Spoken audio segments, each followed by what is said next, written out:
Gold prices were simply thrilling on Thursday. Spotted gold prices fluctuated violently, especially after the release of U.S. CPI data. With the market trend almost out of control, gold prices once surged to a high of $4,374.68. But the good times didn't last. Subsequently, they plummeted sharply from this high, once falling to around $4,322, with an intraday fluctuation of more than $50. And the bull-bear game was extremely fierce. The final closing data was released. Spot gold closed at $4,332.23, slightly falling 0.13% intraday, although the decline was not large. This kind of sharp ups and downs must have startled many friends. The core logic of this market movement is very clear. Initially, affected by the U.S. inflation report being weaker than expected, gold prices were frantically pushed up. But subsequently, traders took profits when the going was good, leading to a sharp drop in gold prices from highs.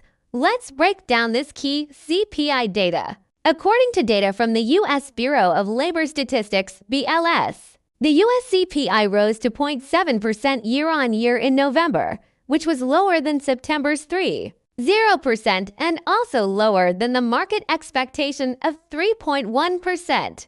What's more important is the core CPI, after excluding food and energy prices. The year-on-year increase was only 2.6%, which was also lower than the previous 3.0%. This data directly indicates that underlying U.S. inflationary pressures have further eased. The market initially interpreted this as a positive signal for Fed rate cuts, hence the frantic buying of gold to push up prices. Let's take a look at the changes in market expectations for rate cuts. According to interest rate probability data from Capital Edge, market expectations for a Fed rate cut at the next meeting on January 28 remain unchanged at 24%. However, although short-term rate cut expectations have not risen, investors anticipate 60 basis points of rate cut space in the coming year, with the first rate cut expected to occur in June. This rate cut expectation will continue to put pressure on the U.S. dollar and conversely provide long-term support for gold prices at the same time.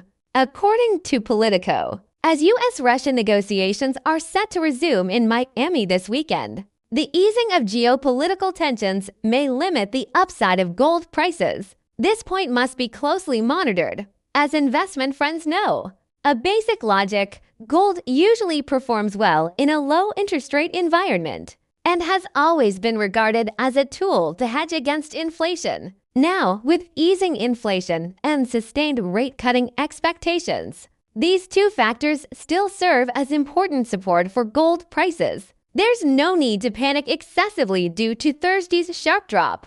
The market focus for tomorrow, Friday, is very clear. Investors should pay close attention to U.S. economic data releases. One is the Fed's most watched inflation indicator, the Core Personal Consumption Expenditures (PCE) Price Index. The other is the upcoming final release of the University of Michigan Consumer Sentiment Index. Both sets of data may affect the market's judgment on Fed policy, thereby influencing gold price trends. Everyone must remember the timing and follow up closely. Important disclaimer: all the above content is for reference only and does not constitute any investment advice. Any trading decisions made based on this information are at your own risk of profit or loss.